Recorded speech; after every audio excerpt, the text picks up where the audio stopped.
I'm telling you this, we are doing this series because you can have a fantastic life. You can have that.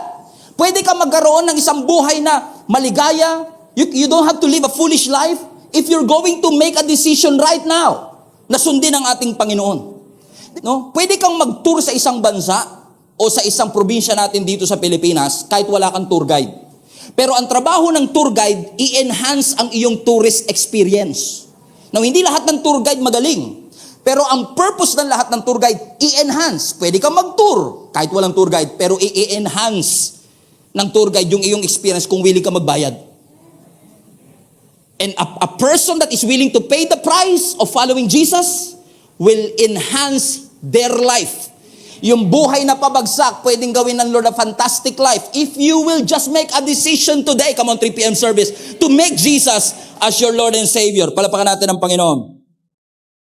Finally, we are connecting. Question is this, are you willing to be guided by God? Or you want to have it your way? Kasi alam nyo, ang pagiging guide ni Lord, pagiging tourist guide ni Lord, quote and quote, sa buhay mo, hindi siya yung nag-decision ka ngayon habang buhay na yon. It is a moment-to-moment decision.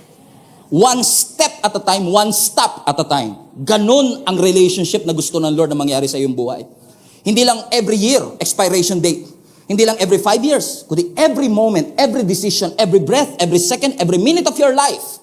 Sinasabi mo sa Panginoon, Lord, I need you. That as you move, you will be instructed by the Lord. This is the way, walk in it. The Lord says, I will guide you along the best pathway of your life. Hay nako, pwede na tayo umuwi. Ito lang verse na to.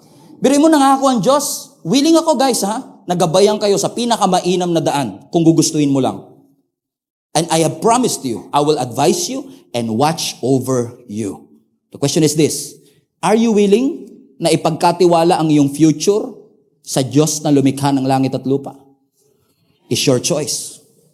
Pansinin niyo ang Diyos, iba-iba ang dealing niya sa bawat tao. Iba-iba. Iba ang kung paano niya ako i-deal, iba kung paano niya ako i-guide, iba din yung pamamaraan ng Lord kung paano kanya i-guide. Naalala niyo si Abraham, for example. Si Abraham sa Genesis chapter 12. Tignan niyo to ha. Si Abraham is living a comfortable life. He has the wealth, he has the health, he has everything. Ang dami niyang property, hindi na nga magkasya sa sobrang dami. And then, sabi ng Panginoon, leave Ur, yung kanyang tinitiran. Iwanan mo yung Ur, go to the country that I will show you. Imagine niyo to. Amen? Komportable ang kanyang buhay, pero sabi ng Lord, iwanan mo yan, iwanan mo ang household mo, iwanan mo ang lahat, at sumunod ka sa akin. Pumunta ka sa lugar na sasabihin ko sa iyo kung saan. Sabi ni, okay, leave this country and go to the place that I will show you. Go to the place that I will show you. That's trusting, that's faith. Kasi sabi ng Lord, go to the place that I will show you. So from comfort to discomfort, from known to unknown. That's not an upgrade sa unang tingin. That's a downgrade. Pero sabi ng Lord, go and I will show. Doon tayo nahihirapan minsan. Kasi ang sabi ng Lord, go muna and I will show. Tayo gusto natin, show mo muna and I will go. Tama? Pero anong ginawa ni Abraham? He left everything. 500 years later, yung inhabitant land, yung lugar na hindi kilala, yun ang naging promised land. Hindi niya alam yun nung una. Pero nung sumunod siya sa guidance ng Panginoon, dinala siya ng Panginoon sa lupang pangako. At nangako ang Diyos sa kanya, lahat na magiging descendants mo, ikiklaim yung lupaing ito. Yung Magi, yung 3 wise men. 3 hari, mas kilala ninyo. Diba? Ang sabi ng scripture, ano ang nagsilbing gabay nila para matuntun nila kung saan ipinanganak ang ating Panginoong Yesus? Come on now. Yung 3 haring nagsidalaw. Paano sila nakadalaw doon sa kanila? Diba? Yung star. Ano sabi ng scripture? Buksan po natin ang Matthew chapter 2, verse 9. After listening to the king, they went their way, and behold, the star they had seen in the east, highlight this part, went on before them. So yung guide, nauuna lagi. He went on before them, and until it came to rest over to the place where the child was. So think about it. Habang naglalakad yung 3 wise men, sumunod-sunod din sa kanila yung star at nag-guide. At nung huminto yung star doon sa ibabaw ng pinanganakan ng ating Panginoon, alam nila, yun na mismo ang lugar. And how I wish, alam ko, nasa isip nyo, sana pastor, no? Lahat tayo nakakakita ng star. Na kapag magdidesisyon ako, Lord, sino sa dalawang manliligaw na to? Okay, buti na lang pinakita niyo po yung star. Lord, saan pong bansa? Sa Amerika ba? O dito sa Middle? Okay, salamat Lord. Kasi mas madaling sumunod. Sure na sure ka kapag nakakita ka ng bituin. Lord, dito mo ituro kasi yung mga wise men na to pero may gabay pa. Na habang again, as you move, you will be guided. At nung naglalakad sila, kung saan huminto yung star, doon din sila. And that is very specific and unique. Kasi there is no record in the scripture na ginabayan ang isang tao gamit ang parehong pamamaraan. Ginamit lang ng Lord John for that specific and unique purpose. At yung pamamaraan ng Diyos ng pag-guide, iba naman sa ibang mga biblical heroes natin. So ibig sabihin, bawat isa sa atin, dahil meron tayong kanya-kanyang specific purpose, bawat isa rin sa atin, ina-adapt ng Diyos yung kanyang paggabay sa ating kanya-kanyang pangangailangan. Sana dito mag-guess nyo na. Israelites. Yung mga Israelites, nung nilabas ng Lord ang Israel from Egypto to the Promised Land, we all know, lagi kong ini-illustrate yan because that is one of the most familiar picture of our salvation. Na nung nilabas tayo ng Panginoon from slavery papunta sa lupang pangako. Patignan nyo to. Kung isi-search nyo ngayon sa Google Map, yung Cairo, Egypt, papunta ng Jerusalem sa may Israel because Canaan now is Israel. Okay? So kung isi-search ninyo mula Egypt papunta ng Promised Land, i-Google Map ninyo, I dare you after the service, 148 hours of walking. Katumbas lang po yan ng 6 na araw sa ating kapanahunan. Nung unang panahon, mas matagal kasi wala pa silang EDSA. Wala pa silang sementadong daan. So it will take them 11 days of journey. Pero tignan nyo to. Imbis na padaanin sila ng Panginoon sa 11 days journey na mas shortcut. Ang sabi ng Bible, ginabayan sila ng Panginoon na umikot sa mas mahabang ruta, dadaan sa Red Sea na hindi naman dapat, pero pinadaan pa sila ng Lord sa Red Sea. Bakit? May specific na layunin ng Panginoon sa iyo. Ano ang sabi ng scripture sa Exodus 13 verse 17? When Pharaoh finally let the people go. Watch this. God did not lead them along the main road. Hindi sila pinadaan ng EDSA that runs through Philistine territory. Watch this. Even though that was the shortest route to the Promised Land. For God said, if the people are faced with a battle, they might change their minds and return to Egypt. Tingnan nyo, sinadya ng Diyos na paikutin pa sila kasi sabi ng Lord, pag dumaan sila sa teritoryo ng mga Philistines, hindi sila handang lumaban. So kung dinidelay ka ng Panginoon, kung pinapaikot ka ng Panginoon, hindi ibig sabihin na hindi ka ginagabayan ng Diyos. Ayaw lang ni Lord na dumaan ka sa mga immature challenges, mga na hindi ka handa para mapagtagumpayan ito or else babalik ka sa luma mong buhay. Ganun ang nangyari sa mga Israelites. Sila dyan ng Panginoon na huwag silang dumaan doon sa mas maiksing daan kasi mas alam ng Diyos at mas matalino ang Diyos kaysa sa atin. Meron siyang nakikita na hindi mo nakikita. So anong ginawa ng Panginoon?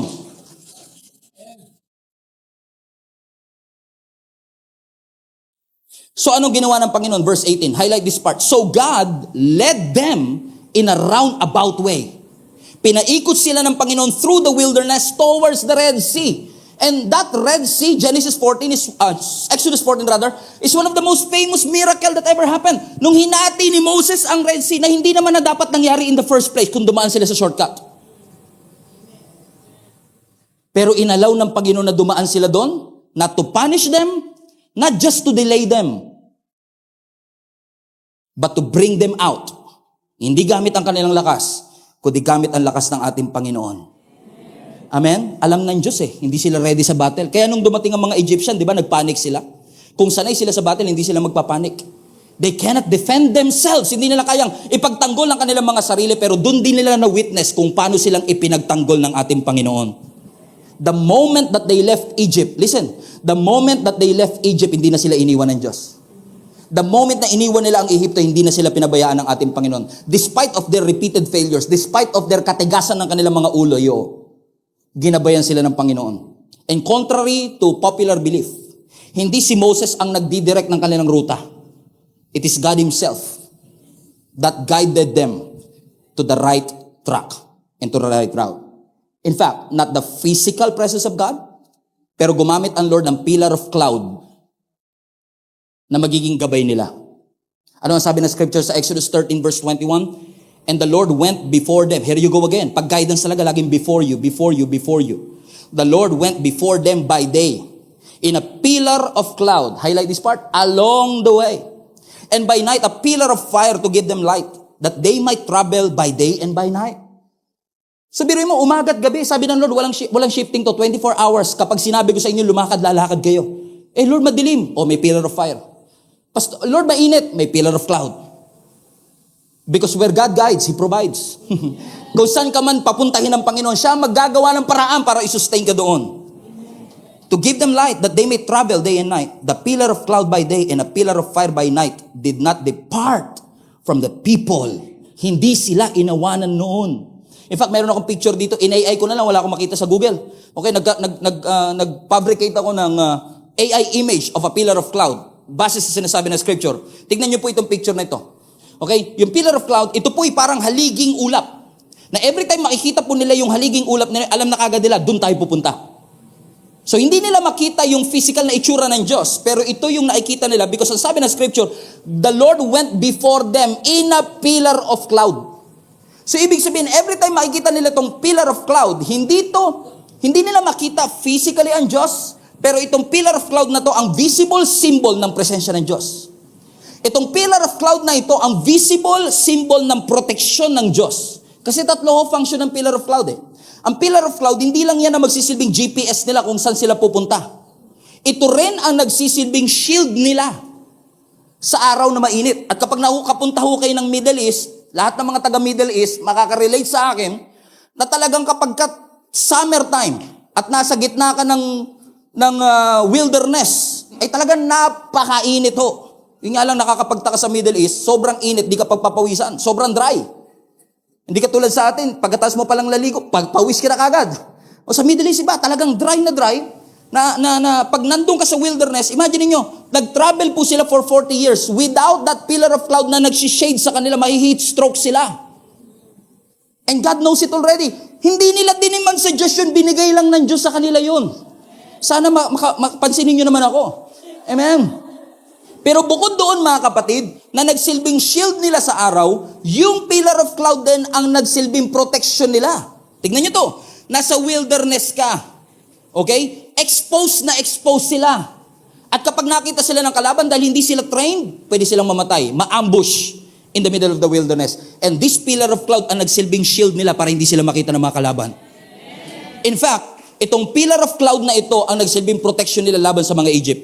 Kung babasahin niyo uli ang scripture, sabi ng Bible, itong pillar of cloud na ito nasa unahan nila, na nag-guide sa kanila. Kasi yun ang GPS nila. Pero watch this. Pero sabi ng Bible, nung hinabol sila ng mga Egyptian, kasi tignan niyo to, no? Nung lumabas na mga Israelites, nagbago isip ng Paraon. Sabi nila, teka lang, bakit nga ba natin pinabayaan ng mga Israelites na lumaya? Eh, sino na magiging alipin natin? Nagbago isip ng Paraon. Hinabol sila ngayon, gamit ang 600 chariots. Eh, logically speaking, kabayo, paa. Sino man nanalo? Kahit pa ahead ng isang araw yung paa, mahahabol siya ng kabayo. Amen? And logically speaking, they will never make it kasi may Red Sea in front of them. Come on! Pero alam niyo nangyari? Watch this. Wala lang tayong time to study this, pero yung pillar of cloud na nasa unahan nila, nung nakita ng Lord yung Egyptian, lumipat yung pillar of cloud sa likod nila para maging shield laban sa mga kaaway. It is a protection of the Lord. It is the guidance of, because where God guides, He will provide. Hindi kanya dadalhin sa wilderness para patayin. Dadalhin kanya sa wilderness to bring you out and to bring you to places that you've never seen before. It is a visual guide. Obvious na obvious. Talagang kitang-kita ng mata nila. Ito talaga ang visible reminder ng Diyos. Hindi ko kayo iniwan. At mahari nagtatanong kayo ngayon, Pastor, sana ngayon din, no? Na every time may decision ako, Lord, magpakita ka sa ulap. Oy, okay, sure. Di ba, ang sarap sana na meron kang visual guide? Ang sarap sana na meron kang visual reminder? Kasi itong pillar of cloud ang nagsilbing visual reminder sa kanila. Hindi ko kayo iiwan. Hanggat nandito ang ulap, ibig sabihin nandito ang aking presensya. Hanggat nandito ang pillar of cloud, hindi ko kayo iniiwan. Question, tingin nyo ba, kailangan talaga nila yung pillar of cloud as a direction? Think about it. I was thinking about this for a past few days and I said to myself, out of 2 million people, wala ba talagang nakakaalam ng daan mula Egypt papunta ng Canaan? I don't think so. Si Moses, lumaki siya sa Egypt. nag-aral siya sa Egypt, siguro na take up niya sa geography class niya. Tinuro ng teacher niya, ito ang papunta dito sa lugar na ito, lugar to ng mga Philistines, huwag kayong pupunta rito. He probably knows the way. And many of us, kapag nangingi ka ng guidance, usually sinasabi lang, Lord, saan po ang daan? Pero ang guidance ni Lord, hindi niya lang tinuturo kung saan ka dadaan, kundi kung kailan ka maglalakad at kailan ka hihinto. Kasi yung pillar of cloud, hindi lang siya guidance kung left or right. Guidance din ng Lord John kung panahon na bang lumakad o panahon ng huminto. Ano ang sabi ng Bible sa Exodus 40? Whenever the cloud lifted and moved, the people of Israel journeyed onward and following it. But if the cloud stayed, they stayed until it moved. Paraphrase, kapag gumalaw yung ulap, gagalaw sila. Pag huminto yung ulap, hihinto sila. So when the cloud moves, you move. And when the cloud stays, you stay. Simple logic. Amen? So hindi lang ginagabayan ng cloud ang mga Israelites, left or right. Ginagabayan din sila ng Panginoon, panahon na ba o hindi pa panahon? Is it the right time to get married? Is it the right time to start that business? Is it the right time to be promoted? Is it the right time to go abroad? All of us are asking same questions. Lord, hindi lang kung mag-a-abroad ba o hindi, kundi kailan?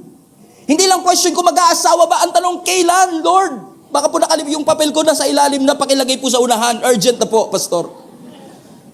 Pero ang sabi ng verse 38, the cloud rested upon the tabernacle during daytime, and at night, there was a fire in the cloud so that all the people could see it.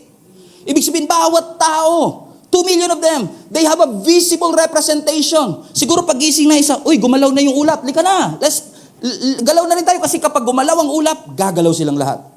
And tanong, gaano katagal pag huminto? Gaano katagal? Kasi wala eh. That's why faith in God is very important. Just because you think you're smart, it doesn't mean you are really smart. We are not smarter than our God. We are not wiser than our God. We are not stronger than our God. Kahit mataas ang ating pinag-aralan, mataas ang tingin natin sa ating mga sarili, ang Diyos po natin na nakakaalam kung kailan ang tamang panahon para sa lahat ng bagay. And you may want God to be your guide. Ano sabi ng Scripture? Numbers 9, 40 years later, when the cloud remained over the tabernacle a long time, the Israelites obeyed the Lord's order and did not send out. Sometimes, the cloud was over the tabernacle only a few days. At the Lord's command, they would encamp. And then at His command, they would set out.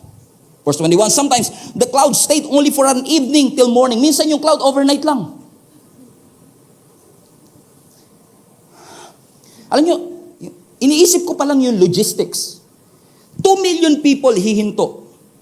Maglalabas ng gamit nila. Kayo nga po, di ba 3 days lang kayo sa Hong Kong, isang 3 maleta dala nyo eh. Imagine nyo, 2 million Israelites to ha, 2 million Israelites. Pag hinto nila, maglalabas sila ng gamit nila. 2 million of them. And then overnight lang, oh Brad, gumalaw na. Hala, gumalaw na agad. Balik mo na. Just imagine the logistics. But ang ruling, when the cloud moves, you have to move. And when the cloud stays, you have to stay. Verse 21. Okay, let's repeat that. Sometimes the cloud stayed from evening till morning. But when it was lifted in the morning, they sent out. Whether by day or by night. Think about this. Minsan umaalis yung cloud gabi. Tulog pa yung mga anak nila. Nakagising na. Gumalaw na yung ulap. May iiwanan tayo. Amen? Think about your life when you are guided by the clouds. Ang sarap ng tulog mo. Sabi ng nanay mo, gising na, gumalaw na yung ulap. Ha? Ginalaw na yung baso. Whether the cloud, verse 22, whether the cloud stay over the tabernacle 2 days, 1 month, or 1 year, the Israelites would remain in camp and not sent out. But when it was lifted, they would set out. So yung pillar of cloud ang nagsilbing GPS, God's positioning system. Yun ang nagsilbing GPS nila kung kailan sila hahakbang, kung kailan sila susunod. And think about the randomity, kung may ganun mang salita nito. Minsan overnight lang. Pwedeng 2 days, pwedeng 1 month, pwedeng 1 year. Pero ang rule, when the cloud moves, you have to move. Because this pillar of cloud will went ahead of you, that will be your guide. Sana, no? Lahat tayo, isang tawag lang natin sa Diyos, Lord, penging ulap. 2 po nanliligaw, pwede niyo po bang ulapan? Kung sino man po, Lord, yung tingin nyo mapapakasalan ko. At biglang nagpakit, thank you, Lord. Ang sarap ng ganun, ano? Di ba? Halimbawa, nalilito ka sa isusuot mo, pula o dilaw? Lord, ulapan nyo. Diba? Kung lahat ng desisyon natin, siguro naman pag pagsisipilyo na, hindi na kayo magpapaulap kay Lord, no? Pero sa bawat desisyon na nahihirapan ka, para makasiguro ka, ulapan mo, Lord. Lalo tayo ngayon sa panahon natin ngayon na ang laki ng tulong ng ulap sa atin. In fact, may mga tao talaga na nagbigay ng kanilang buong buhay para pag-aralan yung ulap. May study of clouds, nephology. At kung ikaw ay nephrologist, wala kang ibang ginawa buong araw kundi tignan ng ulap. Stratus. Kailan ka kaya magiging sa akin para mapalitan naman ang stratus mo? From single to married. Imagine mo may mga tao na nephrologist na buong buhay nila, pinag-aaralan nila yung clouds.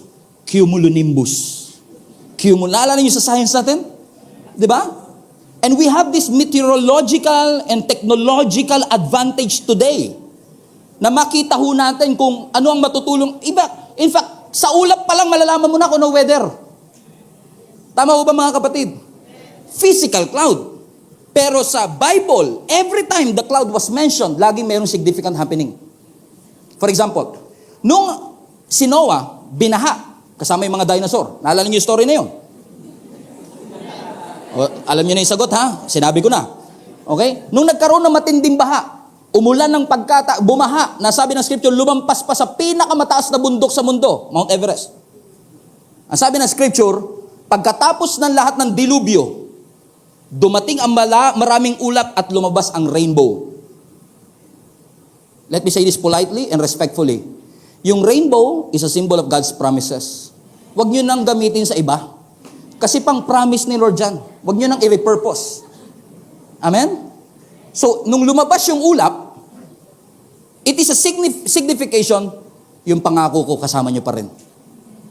So, ibig sabihin, every time this cloud appears, talagang makikita mo, it is the presence of God. Naalala niyo si Moses, nung umakyat po siya sa Mount Sinai, paglabas nila ng Egypt. Di ba sabi ng Bible, pag akyat ni Moses sa Mount Sinai, kinover yung Mount Sinai ng clouds. Ang sabi ng Hebrews, therefore, since you are surrounded by great cloud of witnesses to the life of faith, let us strip off every weight that slows us down, especially the sin that so easily snare us, and run the race with endurance, the race that God has set before you. Cloud is very important. Even Jesus nangako si Lord, sa pagbabalik ko, I will come back, see you in the clouds. So every time the cloud was mentioned, it always signifies the presence of God. So, hindi ko alam kung gaano kalalim ang pagkakaalam mo sa ulap, pero ang alam ko lang, every time the cloud was mentioned in the scripture, it signifies the presence of God. So that pillar of cloud is actually a visible representation na kung nandyan ang ulap, nandyan ang presensya ng ating Panginoon. So, kapag gumalaw yung ulap, you have to move. Kapag huminto, you have to stay. That's why, waiting on God is not a waste of time. Kapag inaantay mo yung instruction ng Lord, kung kailan dapat, kung mag-move forward na ba ako, it is your guide. Kapag nakahinto ka't nag-aantay kay Lord, hindi idle yan. Preparation mo yan for the next season that you are in. Kasi bawat physical cloud na naranasan nila has gained spiritual wisdom for all of us. Na wala man tayo makitang physical cloud, alam natin yung presensya ng Diyos ay lagi po nating kasama. Amen? Simple lang. Huwag niyo hong idepende ang magiging desisyon niyo sa horoscope. Sa ulap. I'm guided by the clouds. Kasi yun ang nabasa natin. No. Yung pillar of cloud na yon has a spiritual meaning. Actually, ni-rebuke yan ni Apostle Paul sa 1 Corinthians chapter 10. What's this? Ang sabi ni Apostle Paul, for I do not want you to be unaware, brothers, that our fathers, referring to the Israelites, highlight this part, for our fathers were all under the cloud. Yung mga Israelites, sinamahan sila ng Lord for 40 years under the cloud, and all passed through the sea. All of them were baptized into Moses in the cloud and in the sea. And they all ate this same spiritual food and all drank this same spiritual drink. For they drank the spiritual rock and followed them, and the rock was Christ. Context. Ang sinasabi ni Apostle Paul, Israelites, Gia Kamanaba Global Family, baka nakalimutan nyo yung privilege na naranasan ng inyong forefathers. Na mga Israelites, ginabayan sila ng Lord for 40 years. There was no time when Israel was not under the guidance of God. Walang panahon na hindi sila sinamahan ng Diyos. Walang panahon na hindi sila ginabayan ng ating Panginoon. And that pillar of cloud is unique for that specific purpose. Because we have not seen in the entire scripture kung paanong ginabayan tayong lahat ng isang pillar of cloud. It is a unique blessing. Kaya ang sabi ng Apostle Paul, and I don't want you to be unaware of it. In case lang nakalimutan ninyo, gusto ko lang ipaalala sa inyo na yung forefathers ninyo, yung mga ninuno natin, hindi pinabayaan ng Lord sa wilderness kahit walang pure gold doon. Kahit walang Jollibee doon, walang drive to draw on. Hindi nasira yung kanilang sandalyas, hindi nasira yung kanilang damit for 40 years because God was with them. They were guided by the clouds literally. It is not a symbolism. It is a supernatural phenomena na nangyari lang sa kanilang kapanahunan. And that divine guidance happened in their plain sight. Kitang-kita nila sa kanilang sariling mata. Paano naman tayo, pastor? Wala tayong pillar of cloud. And I don't want you to be unaware, my friends and family, that back then, they have a pillar of cloud. Right now, we have the Word of God.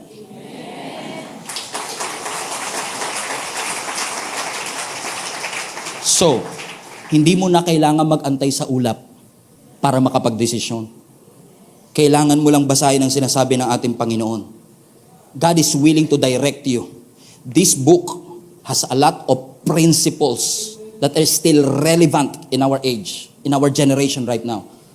And sometimes, kaya lang hindi kasi natin ma-appreciate, Alam nyo, alam ko marami sa atin naghahanap na, Lord, bigyan mo nga ako ng spectacular miracle para maniwala ako sa iyo.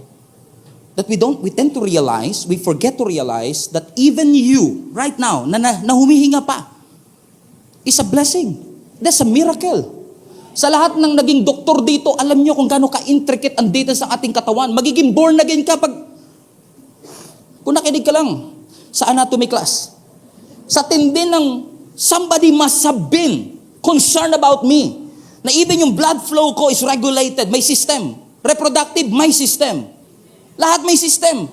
At ang system produced yan by somebody na may isip. So somebody, the Lord. Nga lang, for example ako, maraming mga tumatawag sa akin, Pastor, pwede ka bang ma-interview, ganyan, pwede ka bang, gusto lang namin malaman ang testimony ng iyong buhay, i-feature ho namin sa TV network, sa isang Facebook, sa isang YouTube. Hindi ko na mabilang ko ilang tumawag sa akin, tapos tatawagan nila ako, Pastor, pwede mo ba ikwento yung testimony ng buhay mo? Anak ako ng pastor, ganyan. Alam niyo, salamat nga sa Panginoon kasi never ako nakatikim ng alcohol, never ako nakatikim ng sigarilyo, ganyan. Pastor, ano ba? Dati ba kayong addict? Or dati ba kayong alcoholic? Or dati ba kayo, wala ba kayo, na-abuse po ba kayo before? And we don't take that lightly, pero they genuinely asking me that question. Wala po ba kayong story na kung na-abuse kayo before or naging addict kayo before? Sabi ko, tingnan mo nga naman Pagka-testimony, lagi nating hinahanap kung paanong dating alcoholic na naging sober, drug addict na lumaya at yung dating na-abuse na binuo ng Panginoon. Alam mo, sabi ko minsan sa isang nag-interview sa akin over the phone, sabi ko, alam mo, sis, I think, ang miracle ng Diyos, hindi lang naman yung kung naging alcoholic ka, ngayon sober ka na eh. Yung pre-serve ka ng Diyos para hindi mo na magawa yun in the first place. Hindi ba miracle din yun? So yun, hindi na feature yung story ko. Ang dami interview, never ko nakita na publish. Kasi di ba tayo naghahanap tayo ng dramatic change ng buhay?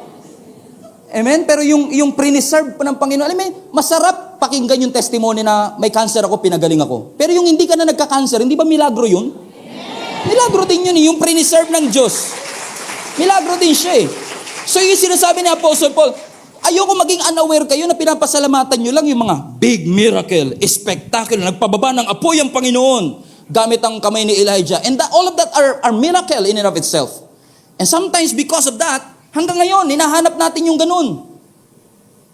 Lord, pwede ka ba magpingi po ba ng sign? Pero ang Diyos, dinidirect niya tayo sa iba't ibang klaseng pamamaraan. Ididirect niya tayo sa pamagitan ng prinsipyo ng Word of God. Minsan, ididirect ka ng Lord sa mga warning. Wawarningan ka ng Diyos, guidance yun. Minsan, gagamitin ng Diyos ang simbahan para i-guide ka. Gagamitin ng Lord ang mga church leaders, ang mga mature believers, mga circumstances. Yung nawalan ka ng trabaho, nalugi ang negosyo, na-betray ka, na-reject ka, na-deny ka, even yung kawalan ng mahal mo sa buhay, lahat yan ginagamit ng Lord para maging guidance mo. So instead of, Lord, magsalita ka, I need a voice.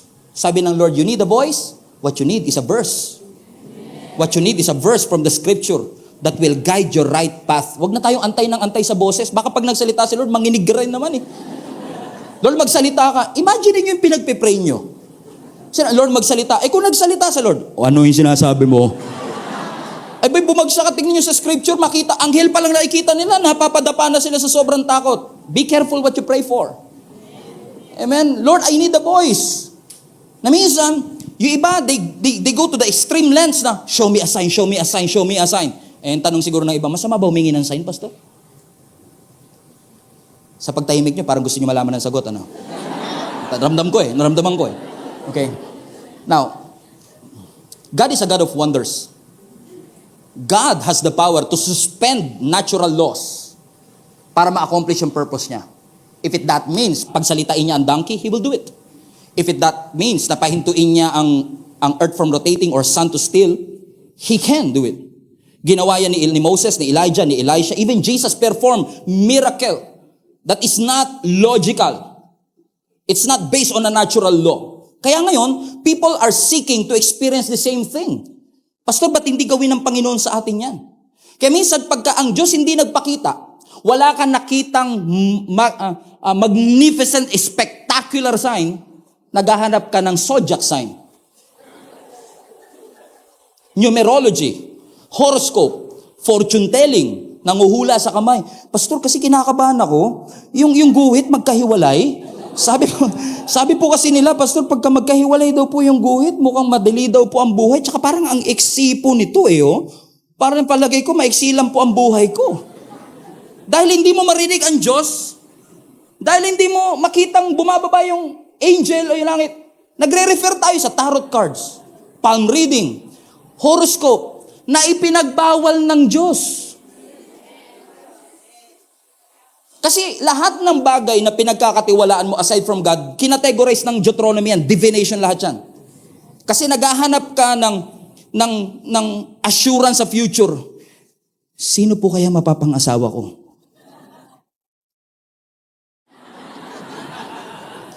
Biruin mo, magbabayad ka sa isang hula.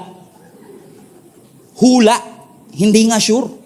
Kaya pag hindi natupad, di mo siya mabalikan eh. Kasi wala namang kasiguraduhan eh. The views and opinions of the crystal ball does not reflect the views and opinions of the Lord. Divination lahat eh. Kasi gusto natin ma-foresee.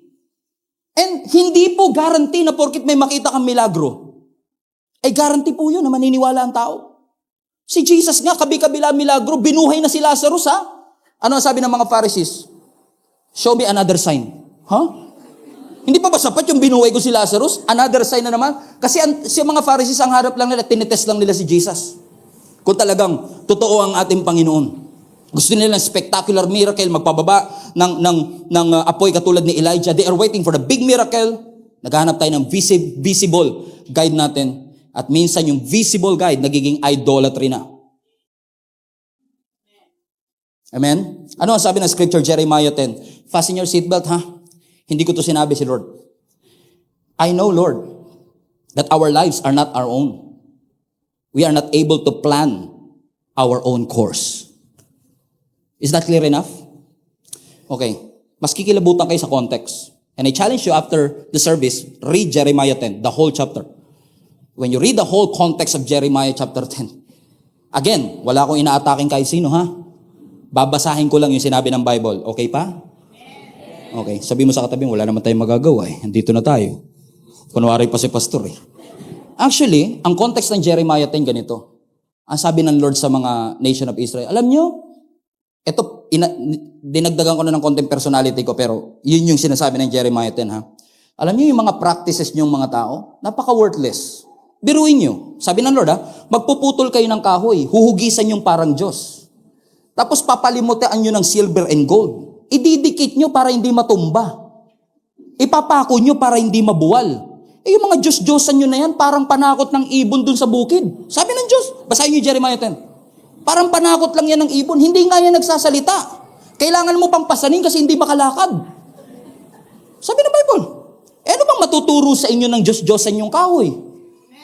Kasi nga minsan dahil wala kang makitang sign, naggagawa ka ng visible. Kasi gusto mo ng visible sign eh. Kaya nag-apology eh. Yung nation of Israel, sabi nila, Lord, patawarin mo kami, yung mga leader namin parang hangal. Hindi sumasangguni sa'yo, tuloy, hindi kami nagtatagumpay. Kasi nga, nakaangkla na kami dito sa physical na nakikita namin. Dahil nga, hindi kami makapag-antay. Kaya gumawa tayo ng gumawa. Pero ang sabi ng writer ng Jeremiah, pero ikaw, Lord, alam naming totoong buhay ka. Kaya ang sabi ng verse 23, balik mo anak, kaya alam ko Lord, yung buhay namin, hindi amin yan. Because we are not able to plan our own course. Pero ang tanong ko sa inyo mga kapatid, kaya mo bang maniwala kahit walang milagro? Kaya mo bang ipagkatiwala ang future mo kahit walang sign? Because this is what the Lord is teaching to us for the past 2 Sundays. We need guidance for our next steps. But most of the time, yung guidance is not visible guide. Hindi siya GPS, hindi siya Google Maps, hindi siya Waze. Simpleng-simple. Read the Word. This is your guide. Siguro tinuturuan lang tayo ng Panginoon na huwag tayo masyadong addict sa miracle. Na nakalimutan natin miracle worker. Na every time may blessing ka, uy Lord, talagang ramdam na ramdam ko pag-ibig mo dahil sa blessing. Paano kung walang blessing? Paano kung walang healing? Paano kung walang breakthrough and miracle? Would you still believe? Because Thomas did it. Naalala niyo si Thomas o si Didymus? Kilala natin si Thomas bilang doubting Thomas. Nagdududa si Thomas. Alam niyo kung bakit? Because nung nagpakita ang ating Panginoong Yesus on the day of His resurrection, absent si Thomas. Pero kung uugatin mo ang story ni Thomas na tinawag nating doubting Thomas because nag-doubt siya sa story ng mga disciples, actually si Thomas, he was extremely loyal to Jesus. He was. Read history. Napaka-extreme ng loyalty niya na ready siya na kahit anong mangyari kay Jesus Christ, willing siyang i-endure yung consequences. Kumbaga ang motto ni Thomas, patay kung patay Lord. At noteworthy yung kanyang loyalty. Extreme yung kanyang commitment and yet, nag-doubt pa rin siya. Kasi hindi niya nakita si Jesus physically when He rose again from the dead. On the day of His resurrection, Jesus appeared to the disciples. For some reason, absent si Thomas. So pag uwi ng mga disciples, nag-chat sila sa GC nila, 12 disciples and early disciples. Chat sila, grabe, kinilabutan ako nung nakita ko si Jesus. Nakita ko yung mga sugat sa tagiliran ni Jesus. Nakita ko yung sugat sa kanya mga kamay. Si Thomas, sin. Hindi siya makarelate. Kasi wala siya doon. Kaya sabi mo, huwag kang absent ng absent para hindi ka pag-iwanan. Alam mo, habang yung mga disciples excited sa mga chinat nila, puro GIF, nag-reply finally si Thomas. Sabi ni Thomas, John 20:25, unless I see the nail marks in his hands, and put my finger where the nails were, and put my hand on his side. In other words, hanggat hindi ko nakikita, I will not believe. Kung walang physical proof, I won't believe. Alam mo nangyari? Ni isang disciple walang nag-reply. Hindi nila inokay, hindi nila pinuso, hindi nila inangry, walang sad face. Si Peter lang nag-sad face. And because of that statement here, tinawag siyang doubting Thomas, which I guess unfair to him.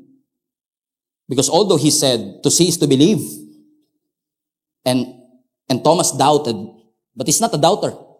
In fact, I will prove to you today na hindi siya doubter. Curious lang siya. There's a difference between curiosity and doubt. He was just curious. And I'm telling you this because most of you felt like every time you ask God, every time you question something, nagigilty ka kasi, kino-question ko ba ang Diyos? Nagdududa ba? And most of the time, we're not doubting the existence of God. We're just curious. I just need a sign. I just need guidance. Gusto ko lang po ng gabay. In fact, one of the most famous Bible verse in all of the scripture, John 14:6. Lagay mo nga anak, John 14:6. Jesus answered. Jesus told him, I am the way, the truth, and the life. No one can come to the Father except through me. Everybody read this again. Jesus told him, question, sino yung him? Context is king. Sino yung him? Si Thomas. This is an answer to Thomas's question because he was curious. Let's read the whole context. Verse 1. Para mas maunawaan niyo. Ang sabi ng Lord, don't let your hearts be troubled. Pinapakita ni Lord yung kanyang kamatayan na siya'y aarestuhin, dadakipin at mamamatay. Sabi ng Lord, don't let your hearts be troubled. Trust in God and trust also in me. There is more than enough room in my Father's house. And if this were not so, would I have not told you that I'm going to prepare a place for you? When everything is ready, I will come and get you so that you will always be with me where I am. And you know the way to where I am going. So sabi ng Panginoon, i-ready nyo na ang lahat. Akit lang ako ng langit, babalikan ko kayo. Alam nyo naman na ang daan, di ba? Verse 5, sumagot si Thomas, no Lord. We don't know the way. So tingnan nyo, hindi niya question, babalik ka ba talaga? He's not doubting God. He knows. Babalik ang ating Panginoon. Pero ang tanong niya, hindi lang po namin alam. We have no idea. Where are you going and how can we know the way? Verse 6, Jesus told him, I am the way, I am the truth, and I am the life. Noong mga panahon na hinihingi ni Thomas yung katunayan, talaga bang nagpakita si Jesus Christ sa inyo? He was implying honesty. He was implying curiosity. 1 week later, nag-gather ulit ang mga disciples and Jesus appeared again. But this time, hindi niya pinansin si Peter, hindi niya pinansin si John, dumiretso siya kay Thomas. And I guess, maaring kung hindi nagduda si Thomas, hindi na bumalik si Jesus in the first place. But sometimes, God will meet you right where you are. In the midst of your curiosity, in the midst of your honesty, in the midst of your situation, God will meet you right where you are. Jesus appeared again. And because Jesus knew what Thomas needed, sabi ng Panginoon sa kanya, you want proof? You want sign? Here it is. Ito ang kamay ko. Pasok mo ang daliri mo sa butas ng kamay ko. Pasok mo yung daliri mo sa giliran. And then nasabi ng John 20 verse 28, my Lord and my God, Thomas explained. Finally, he believed. Then Jesus told him, naniwala ka kasi nakita mo ako. Pero mas pinagpala yung mga taong naniwala kahit hindi nila nakita.